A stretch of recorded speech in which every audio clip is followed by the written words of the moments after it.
জুলাই আন্দোলনের পর এই নির্বাচনটা যেহেতু বলেছি অনেক গুরুত্বপূর্ণ ঢাকা ইউনিভার্সিটির, এই নির্বাচনের রেজাল্ট যাই হোক না, আমি শেষবারের মতো হয়তোবা বলবো যে বৃহত্তর গণতন্ত্রের স্বার্থে ডেমোক্রেসিকে যেহেতু আমরা আফরোল করি, আমরা সেই ডেমোক্রেসিকে প্রাধান্য দিব এবং আমাদের সম্পূর্ণ রেজাল্টের পর আমাদের ছাত্র সংগঠন জাতীয়তাবাদী ছাত্রদল বা অন্যান্য পারস্পরিক অন্যান্য রাজনৈতিক ছাত্র সংগঠন তারা চিন্তা ভাবনা করেই অবশ্যই আজকে রাত্রে না হলেও কালকে তারা তাদের বক্তব্য তুলে ধরবেন।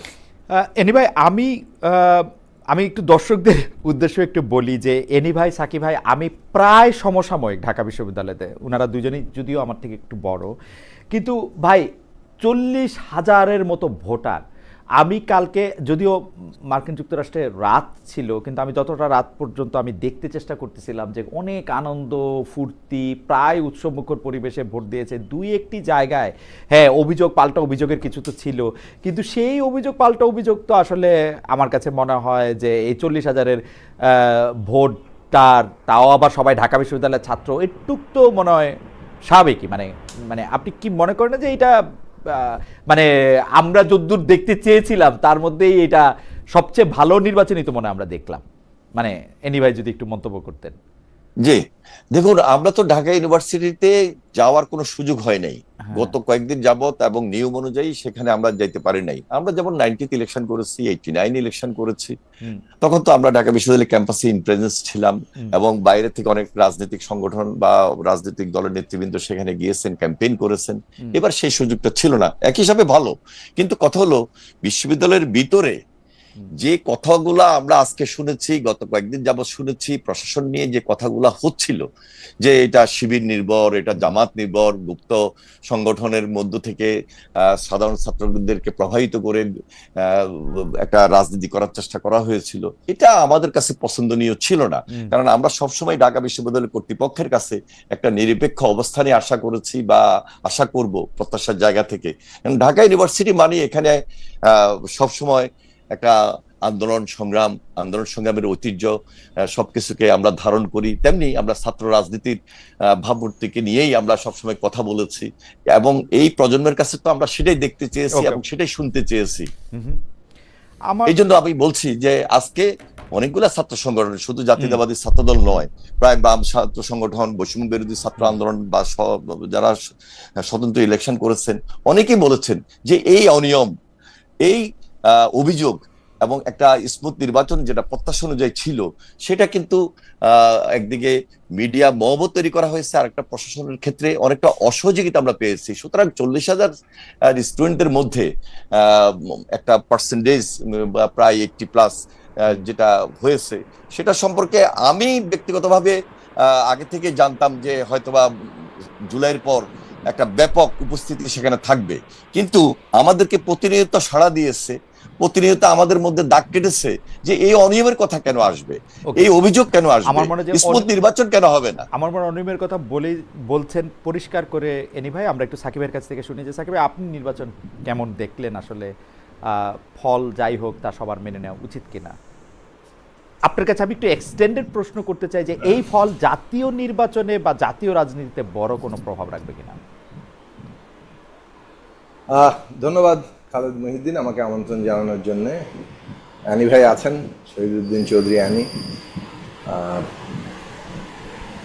সবাইকে সালাম এবং শুভেচ্ছা, আসসালামু আলাইকুম। ডাকসু নির্বাচন তো অনেক প্রত্যাশিত ছিল, যেমনটা প্রত্যেকটা প্রতিষ্ঠানেই নির্বাচন হোক সেটা আমরা চাই, এবং বিশেষভাবে এই 24-এর গণঅভ্যুত্থানের পরে এত আত্মত্যাগ, আমাদের তরুণ তাজা প্রাণ এইভাবে যে বাংলাদেশের স্বপ্ন নিয়ে তারা আসলে একটা পরিবর্তনের জন্য ঝাঁপিয়ে পড়েছিল, জীবন উৎসর্গ করেছেন, তাদের প্রত্যাশা অনুযায়ী বাংলাদেশে একটা গণতান্ত্রিক ব্যবস্থা কায়েম হবে, শিক্ষাঙ্গনগুলোর পরিবেশ গণতান্ত্রিক হবে, সেখানে ছাত্র সংসদ নির্বাচন একাডেমিক কারিকুলামের অংশ হয়ে উঠবে এবং পুরো ক্যালেন্ডারে, একাডেমিক ক্যালেন্ডারের অংশ হয়ে উঠবে। সেই জায়গাটা তৈরি হোক, সেটা তো সকলেরই প্রত্যাশিত। ঢাকা বিশ্ববিদ্যালয়ের এই ডাকসু ইলেকশন সেই দিক থেকে ব্যাপক উৎসাহ তৈরি করেছে। এরপরেই জাকসু হবে, এরপরে অন্যান্য বিশ্ববিদ্যালয়, রাজশাহী, চট্টগ্রাম সহ আরও বিশ্ববিদ্যালয়গুলোতে নির্বাচন আছে। তো প্রত্যাশাটা ওই জায়গায় যে একটা সুষ্ঠু নির্বাচন হবে, প্রতিযোগিতা হবে। পুরনো রাজনৈতিক বন্দোবস্ত যেমন ছিল, মানে দখল, মারামারি কিংবা নানা ধরনের কারচুপি, ত্রাস, ভয়, এই জায়গাগুলো থাকবে না। কিন্তু নির্বাচন নিয়ে এখন পর্যন্ত ডাকসুতে যে আমরা খবর পেয়েছি তাতে মোটা দাগে মানে শিক্ষার্থীদের অংশগ্রহণ ছিল 75 থেকে 80 কিংবা গড়ে হয়তো 75 ভোট দিয়েছেন, সেটা মোটামুটিভাবে একটা ভালো সংখ্যা। এবং সকাল থেকে যেসব খবর এসেছিল মোটামুটি শান্তিপূর্ণভাবেই নির্বাচন হচ্ছে, এইটাই খবর ছিল।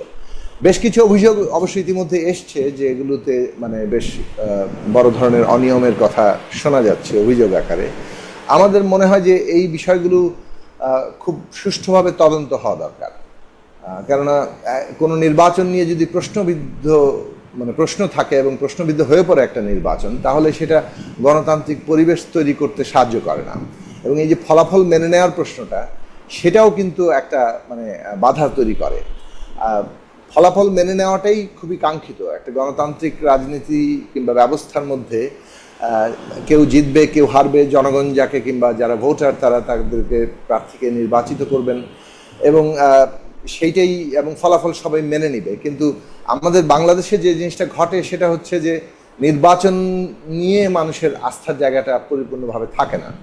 নির্বাচনে নানা ধরনের কারচুপি, প্রভাব, টাকার খেলা, ত্রাসের রাজত্ব, এমনকি এখন যেটা আরও গুরুত্বপূর্ণভাবে সামনে এসছে সোশ্যাল মিডিয়ার নানা ধরনের কারসাজি, নানাভাবে সোশ্যাল মিডিয়ার দ্বারা ম্যানিপুলেশন, সেইগুলোর ফলে যেটা হয় যে মানে আগেভাগেই একটা অসম অবস্থা তৈরি হয়ে যায় এবং সেই কারণে নির্বাচনের পরিবেশ নিয়ে সবার প্রশ্ন থাকে।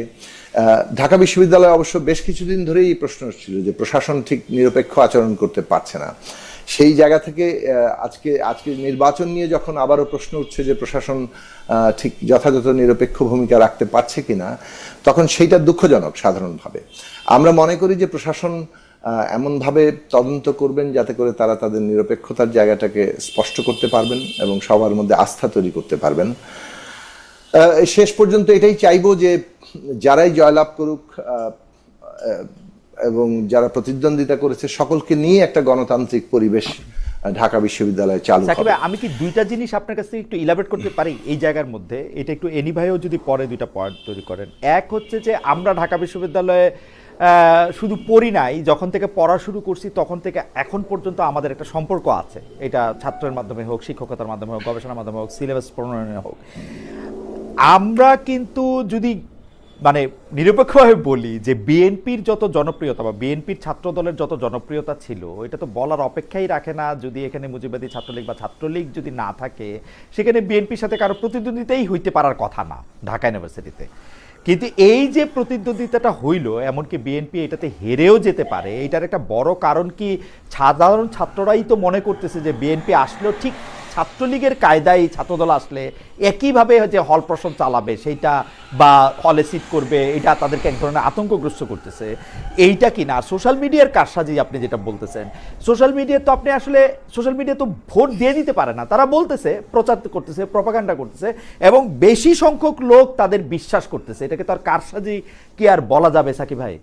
ওরা যেটা বলতেছে যে না বিএনপিকে ভোট দেওয়া উচিত হবে না, শিবিরকে ভোট দিতে হবে, শিবিরকে ক্ষমতায় আনতে হবে, কারণ শিবির ভালো লোক, শিবিরের মধ্যে থেকে তো এটা দেখা যায় না ওটা দেখা যায় না। তো সত্য কথা, মানে আমি যদি ডেভিলস অ্যাডভোকেট হই, সাকিব ভাই যদি একটু মন্তব্য করতেন। এবং ছাত্রদল আসলে আবারও সেই হলের প্রশাসন, গণরুম, সিট দখল, ছাত্রদলের ভিপির বা ছাত্রদলের নেতার হলের মধ্যে সিঁড়ি বেয়ে মোটরসাইকেল দিয়ে উঠে চলে যাওয়া, আমরা নানা ধরনের জিনিস দেখতে পাবো। এরকম মনে হয় কিনা সাকিব ভাই? না, কয়েকটি ঘটনা আছে। একটা হচ্ছে যে যেমন ধরেন বিগত আওয়ামী লীগ তাদের ফ্যাসিবাদী শাসনের মধ্যে দিয়ে যেভাবে শাসনটা চালিয়েছে, সরাসরি বলি জামাত ইসলামী, ইসলামী ছাত্র শিবির, তাদেরকে তারা মানে একটা শত্রু হিসেবে চিহ্নিত করেছে এবং তাদেরকে দমন পীড়নের মাধ্যমে কিংবা তাদেরকে দমন পীড়ন করার মধ্য দিয়ে নিজেদের শাসনটাকে জায়েজ করতে চেয়েছে এবং সেই শাসনটা খুবই অন্যায়ের শাসন ছিল, একটা ফ্যাসিস্ট শাসনে পরিণত তারা করেছে। তো একটা ফ্যাসিস্ট শাসনকে জায়েজ করতে গিয়ে তারা জামাত শিবিরকে কাজে লাগিয়েছে কিংবা জামাত শিবিরকে দমনের ব্যাপারটাকে জায়েজ করার একটা বিষয় হিসেবে সামনে এনেছে। এইটা তো এই এই এই এই বাস্তবতাই একটা ভিন্ন জায়গা তৈরি করে। আপনি যখন কাউকে ব্যাপকভাবে দমন পীড়ন করেন, আসলে তাকে দমন পীড়নের মধ্যে দিয়ে শেষ করা যায় না। রাজনৈতিকভাবে মোকাবেলার বদলে যদি দমন পীড়ন আপনার প্রধান হাতিয়ার হয়, এবং তাও সেটা আবার একটা অন্যায় শাসনকে জায়েজ করার জন্য, তখন তার রাজনৈতিক যে সুবিধাটা সেটা কিন্তু তার পক্ষে যায়। ফলে জামাত ইসলামী কিংবা ইসলামী ছাত্র শিবির ফ্যাসিবাদ বিরোধী লড়াইয়ে এই যে তাদের উপরে যে দমন পীড়ন, সেটার একটা রাজনৈতিক যাকে বলে যে সমর্থন সুবিধা জনগণের দিক থেকে পেয়েছে, সেটা একটা বিষয় আছে। প্লাস ধরুন তারা যেভাবে কাজ করতে পেরেছে, মানে নানাভাবে তারা কাজের কৌশল বদলে ফেলেছে, কিছুটা গোপনে অপ্রকাশ্যে তারা কাজ করেছে, বিভিন্ন সংগঠনের মধ্যে প্রবেশ করে তারা কাজ করেছে, সেইগুলো তাদেরকে ছাত্রদের কাছাকাছি থাকার জন্য যে পরিমাণ সময় এবং জায়গা তৈরি করেছে, ঠিক ওই একই বিষয়ে আবার যারা প্রকাশ্যে কাজ করেছে তাদের ক্ষেত্রে সমভাবে ঘটেনি। এটা একটা বিষয়। সোশ্যাল মিডিয়ার ম্যানিপুলেশন এই জায়গা থেকে, যে সোশ্যাল মিডিয়া ধরুন তো খুব একদিক থেকে এটা সমাজেরই প্রতিচ্ছবি, কিন্তু আরেক দিক থেকে এটার একটা কৃত্রিম বাস্তবতা তৈরি করা যায়। সেই কৃত্রিম বাস্তবতার প্রভাব মানে সাময়িকভাবে হলেও একটা বড় অংশের মধ্যে পড়ে কখনো কখনো, সেই জায়গাটা তো আছেই। এবং এই ক্ষেত্রে যাদের অর্থ আছে, যাদের প্রচুর সোশ্যাল মিডিয়ার ম্যানিপুলেশনের টুলসগুলো আছে, সেটার যে সমস্ত কায়দা কানুন আছে, সেগুলো যারা করতে পারে তারা সেটার মধ্যে মধ্যে করেছে। আবার প্রশাসন নিজেও, মানে ধরুন অভ্যুত্থানের পরে একটা ঘটনা ঘটেছে, আমরা নানান দিক থেকে দেখেছি যে এইটার প্রশাসনের কথাটা যদি আমরা একটু মানে একটু এই মুহূর্তে একটু আলাদা করে রাখি, কারণ প্রশাসনে আমরা আলাদা করে কথা বলতে চাই। আপনি যদি এই দুইটা বিষয় আপনি আসলে বলে ফেলছেন, এক হচ্ছে যে এই স্বৈরাচার পরবর্তী সময়ে ছাত্র দলগুলোর বাস্তবতা, সেটা মানুষের মনে ছিল, সোশ্যাল মিডিয়ার কারসাজি নিয়ে আপনি বলছেন। আরেকটা জিনিস যদি খালি বলেন, এই তিনটা পয়েন্ট আমরা এনিভাইয়ের কাছে কথা বলতে পারবো। এইটা হচ্ছে যে এইবারও যে আমরা ইলেকশনের সময় রাজাকার ও মুক্তিযুদ্ধের একটা বয়ান সামনে আসতে দেখলাম, এইটা আসলে ইলেকশনটা যেরকম আমরা চাইছিলাম সেইটার মানে এইটা আমি ঠিক আসছিলাম তার আগে আমি যে কথাটা প্রথমে, হ্যাঁ, আমি দুটো বিষয়ে কথা বলতে চাই। প্রথম বিষয় হচ্ছে যে অভ্যুত্থানের পরপরই যেভাবে ধরুন এটার কিছুটা দায় বিএনপিকে নিতে হবে। বিএনপি কিংবা ছাত্রদল কিংবা যে কোনো বিএনপির অঙ্গ সংগঠনের বিরুদ্ধে নানা জায়গাতেই এক ধরনের অভিযোগ উঠেছে যে তারা বিভিন্ন জায়গায় নিজেদের দখলে নিচ্ছে, অথবা একটা চাঁদাবাজির অভিযোগ উঠেছে। এটাকে কাজে লাগিয়ে ধরুন, অথবা এটার উপরে ভর করে যেভাবে আপনার একটা প্রচারণার তৈরি হয়েছে, যে সেটা ক্রিয়াশীল ছাত্র সংগঠনগুলোর দিক থেকেও আছে, অভ্যুত্থানে অংশগ্রহণকারী যারা বৈষম্য বিরোধী ছাত্র সংগঠন করেছে, তারা আবার যখন দল করেছে এনসিপি কিংবা গণতান্ত্রিক ছাত্র সংগঠন বাকশাস, তারার দিক থেকেও ঘটেছে, ইসলামী ছাত্র শিবিরের দিক থেকেও ঘটেছে, যে একটা ছাত্রদল সম্পর্কে তো নেতিবাচক একটা বড় জায়গা তৈরি করা, যে তারা আসলে ওই ছাত্রলীগের মতোই হলের জায়গাটা করবে, এই বাস্তবতাটা কিন্তু একটা আছে। এবং এটা যেটা বিএনপি এবং ছাত্রদল কিংবা অঙ্গ সংগঠনগুলোর কার্যক্রমের মধ্য দিয়েও কিছুটা অনেক ক্ষেত্রে একটা ভিত্তি পেয়েছে এই প্রচারণার কাজে। দ্বিতীয় জায়গাটা হয়েছে যে, যেটা বললাম যে পুরনো বন্দোবস্তের রাজনীতির জায়গা, যে আমরা যেমন ধরুন আপনি একটা দলকে যদি আপনি টার্গেট করেন এবং তার বিরুদ্ধেই যদি কেবলমাত্র প্রচারণা হয়, তখন সেই দল অনেক ক্ষেত্রে অনেকগুলো সুবিধা পায়। মানে তার প্রচারণা নিজেদের পজিটিভ জিনিসগুলো সামনে আনার চাইতে কেবল মানে নেতিবাচক প্রচারণা কখনো কখনো তার জন্য ইতিবাচক হয়ে ওঠে। বিশেষভাবে আওয়ামী লীগ আমলে এটা ঘটেছে, যখন তাদের উপর নির্যাতন নিপীড়ন হয়েছে, তারা মজলুম হয়ে উঠেছে, ফলে ওই জায়গাটা মানুষের একটা সমর্থনের জায়গা তারা পেয়েছে। সেইটা কন্টিনিউড হওয়াটা এই সময়ে মানে আমরা ঠিক মনে করিনি, এবং আমরা এখনো ঠিক মনে করি না। আমাদের মনে হয় যে ইতিবাচক রাজনীতি যেটা করা দরকার জনগণের মধ্যে, যে শিক্ষার্থীদের জীবনের পরিবর্তন কিভাবে ঘটবে, বিশ্ববিদ্যালয় ক্যাম্পাসের শিক্ষার মান, শিক্ষার পরিবেশ, সামগ্রিকভাবে ক্যাম্পাসের পরিবেশ, একাডেমিক এক্সট্রা একাডেমিক কারিকুলাম কিভাবে ডেভেলপ করবে, সারা দেশের রাজনৈতিক ব্যবস্থার কি পরিবর্তন ঘটবে। আমি শেষ করি এটা বলেই, যে এই যে রাজনৈতিক ব্যবস্থা, অর্থনৈতিক ব্যবস্থা এবং সমস্ত কর্মসূচিটা সামনে আনা, সেটার বদলে পুরনো জায়গা, যে এটা ওই মানে রাজাকার বনাম মুক্তিযুদ্ধ, এই বাইনারির মধ্যেই রাজনীতিটা করার ফলে এটা অনেকেই গ্রহণ করেছেন যে ও আচ্ছা, পুরনো আওয়ামী লীগের যে ডিসকোর্স সেটাই বোধহয় এখনো ক্রিয়াশীল আছে, ফলে Absolutely. সেটাও তাদের অনেক ক্ষেত্রে পক্ষে গিয়েছে। ফলে সব মিলিয়ে একটা হবে। কিন্তু আমি আবার এটাও রিটার্ট করব, এখন পর্যন্ত আমি যদি আমাদের কাছে যে খবর সেটা হচ্ছে যে ডাকসু ইলেকশন হলো, ফলাফল ঘোষণার ক্ষেত্রে যে একটা স্বচ্ছতা থাকা দরকার ছিল। আমি কিছুক্ষণ আগেও পর্যন্ত যে খবর পেলাম যে ফলাফল সম্পর্কে কিন্তু এখন পর্যন্ত অংশগ্রহণকারীরা, প্রার্থীরা তারা ভালো মতো জানেন না। তো ফলাফলের কি খবর হচ্ছে, কেন্দ্রে এক দলের প্রার্থী যেমন ছাত্র শিবিরের যিনি প্রার্থী তিনি ঢুকতে পেরেছেন, অন্য দলের প্রার্থীরা কিন্তু সেখানে ঢুকতে পারছেন না। এই সমস্ত অভিযোগগুলো যে হচ্ছে, এবং সবচেয়ে বড় অভিযোগটা আমি বলবো যে ফলাফল বিষয়ে যে একটা স্বচ্ছ ধারণা পেতে হবে, ভোট গণনা হচ্ছে, কে কত ভোট পাচ্ছে, সেই জায়গাটা আচ্ছা, এখন আমি পর্যন্ত অস্পষ্ট। আমার মনে হয় যে হাইপ উঠে যাচ্ছে, আমার মনে হয় যে মানে এক ধরনের। আমার মনে হয় ফলে সেটা খুব নেতিবাচক